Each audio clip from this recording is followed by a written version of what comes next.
Hello and welcome to another Simple Flying podcast video adaptation. Yes, we will continue to upload our normal deep dive videos here, but you'll also be getting these podcasts about once per week. And so in this week's video, Simple Flying managing editor Tom Boone and senior editor Channing Reed will discuss a few of the most notable aviation stories. This will include their Virgin Atlantic press trip, an update on the Air India crash, Avalo Airlines exit from the West Coast, a fatal crash at Southend Airport, and finally, Southwest Airlines' newest route. And Channing, I really wanted to talk about this section myself, but I think it's only fair to let you have it. So kick off the show. Well, last week was a really fun week for so many different reasons. But yes, Virgin Atlantic making some big headlines had to do with some changes to its fleet and the new offering of Starlink, which I'll get into, and then as well as just how they're planning on updating and upgrading, rather, their premium offerings. But the 787-9 Dreamliner is one of Virgin's, again, most loved aircraft. Just, I guess, if you were ranking it, it has to be number 3, because they will be introducing a complete cabin refurbishment, which introduces an additional premium seating. Now, this is not something that they can just introduce tomorrow, but it is something that they're planning to do kind of in the long term, if you will. Ideally, they're hoping that it will be introduced within the next 3 years by 2028. But essentially, Virgin Atlantic has said that they are really focusing on feedback from their guests, from their passengers, and some of the feedback that they got was the layout, the cabin layout of the 787-9. And so what they're doing is they're taking what they know and what they've learned from the A330-900 Neo. They are going to take those premium cabins and convert those and put those on the 787-9. So that's something that'll be very interesting. One of the things that I found really interesting, though, is that the premium cabin is going to be expanded, which means the economy cabin, of course, will be smaller. So they're actually going to reduce it from 192 seats to 127 seats. It will still feature all of their, economy products, which includes Economy Delight, Classic, and Light. But again, they're hoping that this will be rolled out on from 2028 to 2030.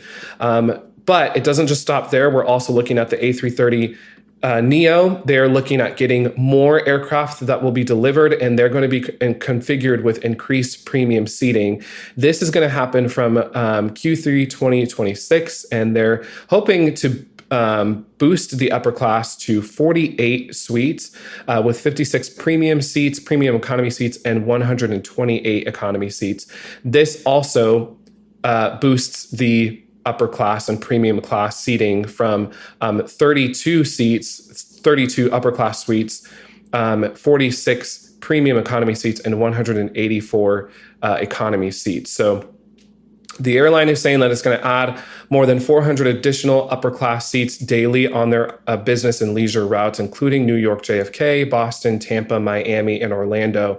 They are also hoping that they'll be able to put the A330neo on some other routes as well. Additionally, we're talking about Wi-Fi, and Wi-Fi is a big hot topic here in the aviation industry, and Starlink has been making headlines over the past couple of years, and we've seen Hawaiian Airlines, United Airlines announcing partnerships with Starlink, and we are now looking at Virgin Atlantic making a very similar partnership announcement as well. And this is going to really change the game in terms of how passengers can optimize their in-flight entertainment. And some of you might think that this new introduction of Starlink means that we're not going to we're going to see a problem to the in-flight entertainment systems. But for those of you who are wondering what the CEO had to say about this announcement, stay tuned. It'll be interesting to hear what he has to say about that. Moving across from the Atlantic to the I guess, the Indian Ocean and close to there. I wanted to talk a bit more about the Air India crash from June, because it's been about a month since that happened. And as a result of that, we've got our first, or sort of the interim report from the investigators. And it's giving a clearer and perhaps more unsettling picture of what may have caused the deadly crash of Air India Flight 171. So, at the center of the preliminary report released this week by India's Aircraft Accident Investigation Bureau are two small switches with massive consequences, and these are the fuel control switches. These switches were both in the cutoff position shortly before the crash, and that means that fuel flow to both engines had been either intentionally or unintentionally shut off. Now, this explains why both engines on the Boeing 787 lost power just seconds after takeoff from Ahmedabad, and the result was a total loss of thrust. There was a failed restart attempt, and this led to the devastating crash that killed almost everybody on board, plus 19 on the ground. Now, the cockpit voice recorder adds to the mystery because it captured one pilot asking, "Why did you cut off?" Now, the other answered, "I didn't," and then together they ran through a checklist to attempt to restart the engines. They flipped the switches to run, deployed the ram air turbine, and tried to restart the engines. And one engine did begin relighting, but time ran out, and the aircraft ultimately came down in a residential neighborhood less than 2 kilometers from the runway. Now, the fuel control switches like these are designed to be a deliberate action, and they've got what's called a gated thingy. I don't know. Thingy is obviously not the technical word, but they're gated, so they require intentional hand movements. That is to say, you can't just flip them. You've got to pick them up and then move them and drop them again.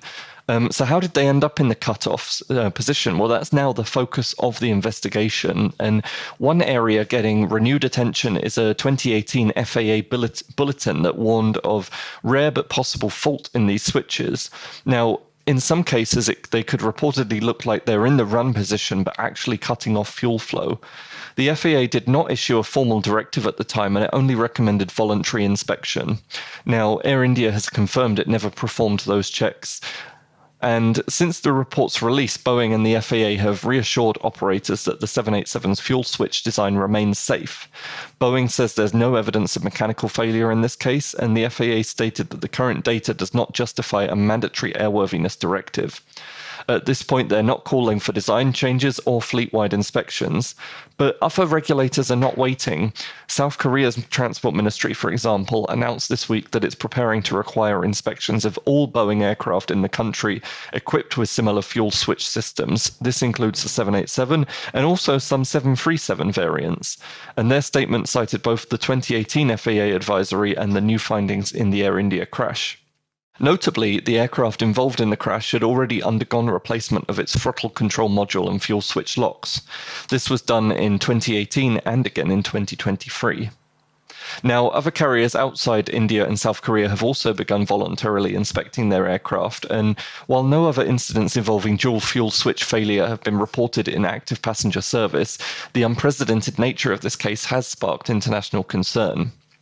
Of course, Boeing has confirmed it's cooperating with authorities from India, the United States, and the United Kingdom, and both the hardware and flight data will undergo intensive international review in the months ahead.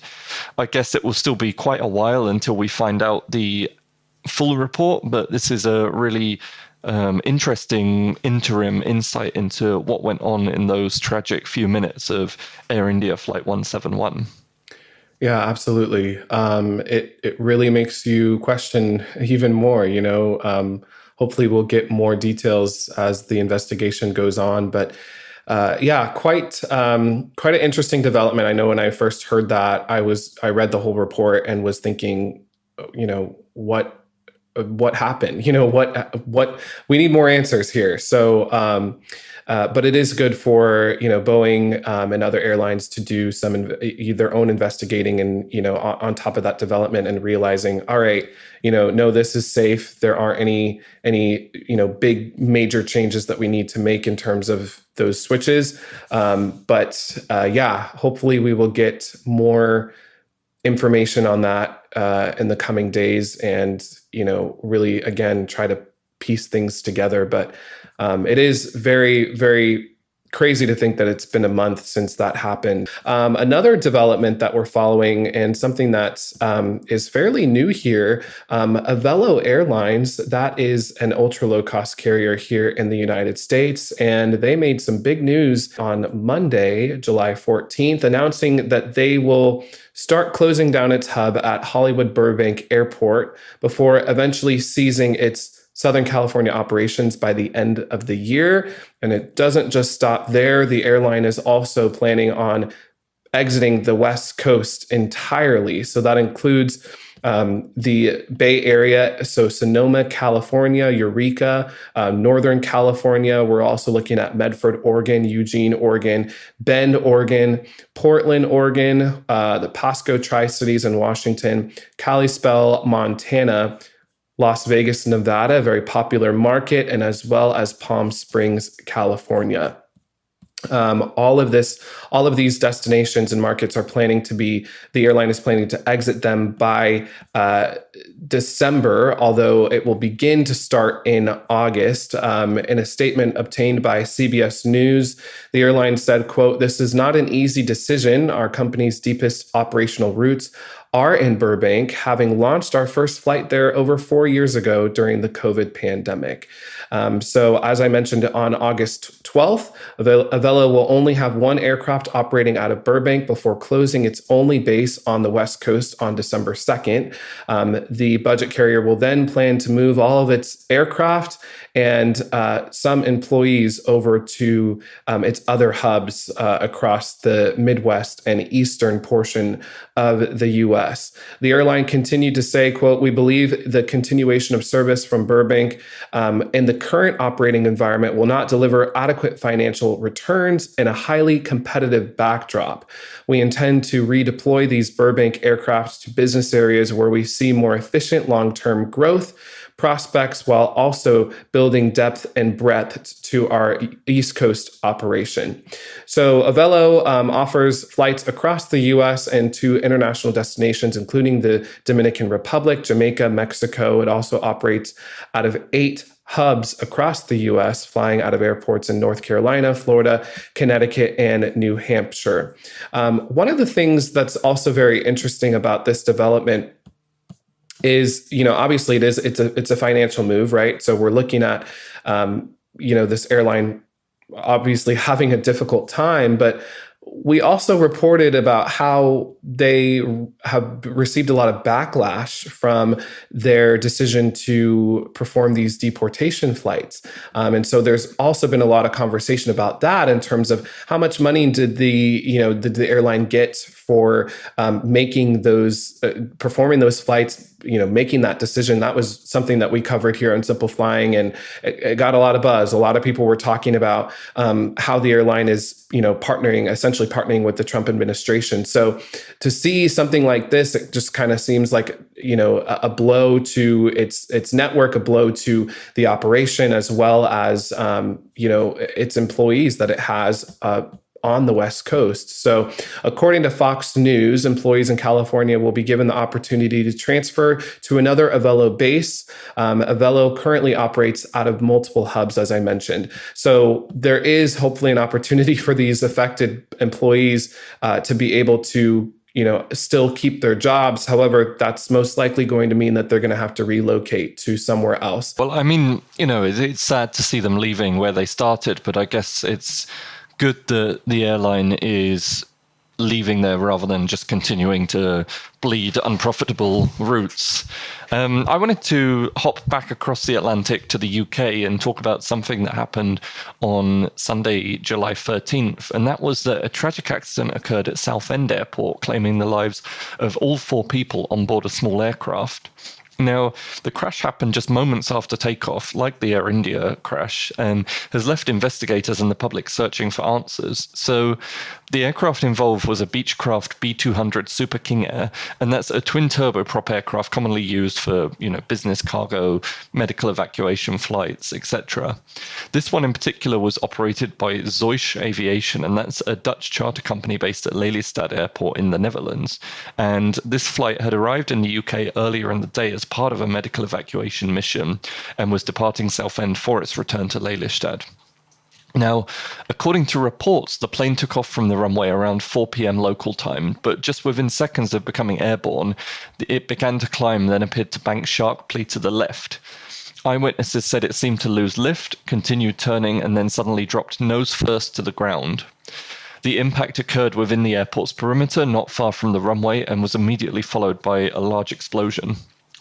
Now, flames and thick black smoke were visible from several kilometers away, and videos and photographs captured by witnesses from as far away as the local pier show the moment of impact and the rapid emergency response. Airport fire crews, local police, ambulance services, and rescue units naturally arrived on the scene within minutes, but despite their quick efforts, all 4 people on board the aircraft were pronounced dead at the scene. The victims included the pilot and co-pilot, as well as 2 nurses who were believed to be returning to the Netherlands after accompanying a patient earlier in the day. Authorities haven't confirmed any of the victims yet, but they did confirm that none of the victims were UK nationals. The UK's Air Accident Investigation Branch, known as the AAIB, is now leading the investigation, and it's having assistance from Essex Police, the Civil Aviation Authority, and counterparts in the Netherlands. Investigators have sealed off the crash site, and temporary airspace restriction has been issued to ensure privacy and safety during the recovery and analysis process. Officials are currently examining the wreckage for signs of the possible cause of the crash, and they're also retrieving any available flight data to evaluate what happened in those final seconds after takeoff. Now, at the time of recording on Tuesday, Southend Airport remains closed and flight operations have been suspended while the investigation continues. Airport management and local authorities have extended their condolences to the victims and families and acknowledged the emotional toll the crash has had on staff and the local community. But as of now, no cause has officially been confirmed, and authorities are urging the public to avoid speculation.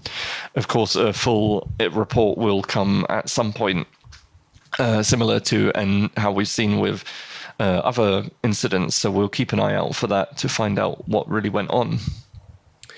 Yeah, just another tragic headline that we've had this year. And yeah, again, it just makes you wonder, kind of puts you in the shoes of those that were on board and thinking about, those last moments and what happened. So tragic report, but again, hopefully the investigation will provide answers. And thoughts and prayers are with those that are affected by that crash.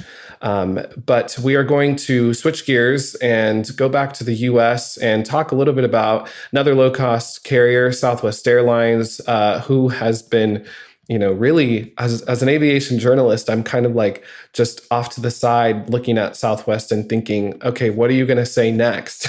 Because we're going to cover it. It's going to be something that is going to be quite big, because that's kind of been the trend lately. So the newest development from Southwest Airlines and what they're calling an island increase.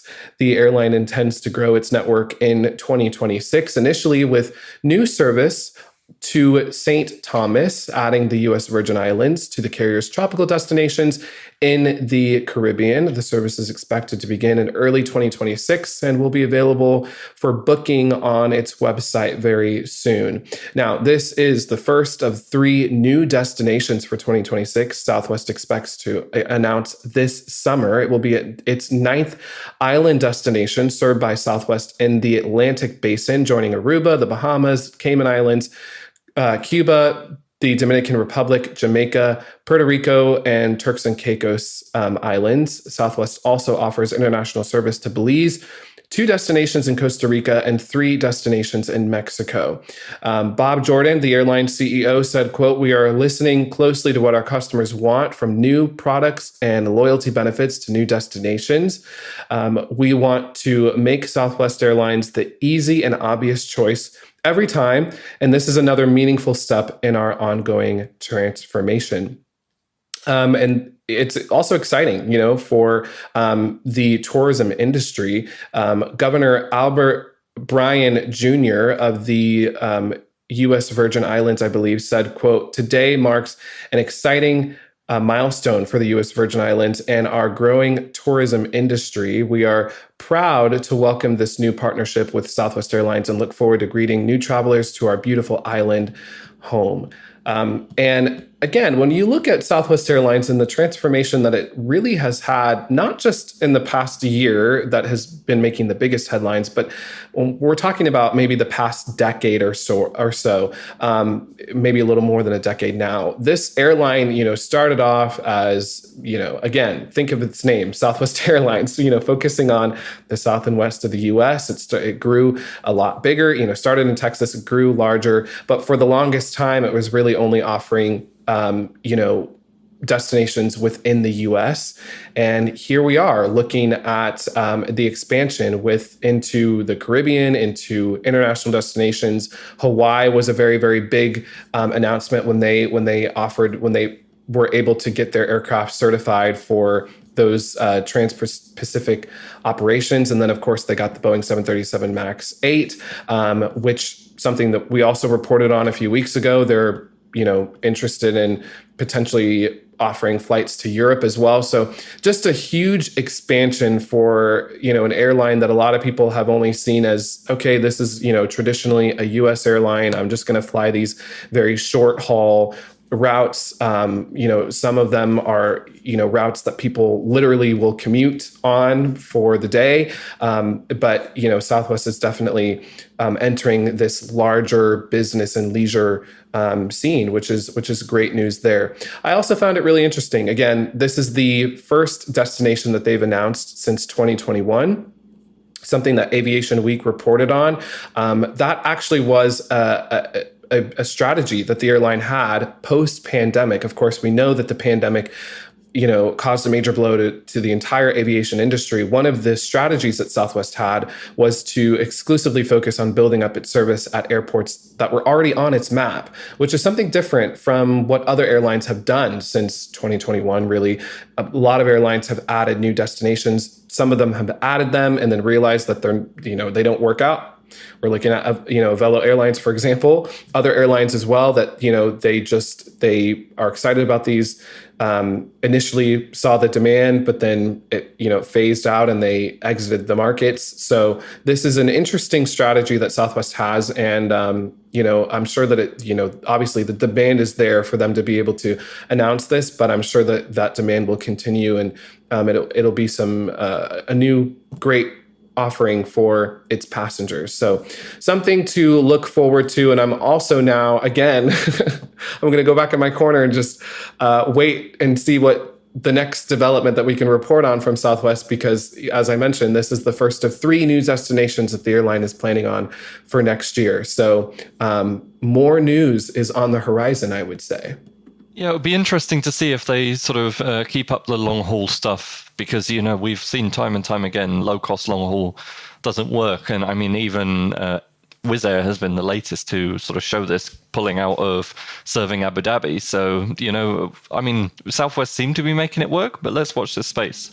Yeah, no, definitely watch the space. Europe is like a totally different ball game than the Caribbean, So it's we'll have to see what happens. But I think that is all the time that we have for today's podcast. We hope you enjoyed it, and we welcome any feedback that you might have at editorial@simpleflying.com. For more great content, you can visit our website at simpleflying.com or find us on social media. Simply search for Simple Flying. And if you enjoyed this podcast, please leave us a rating on your favorite podcast player. Thanks for listening. Bye.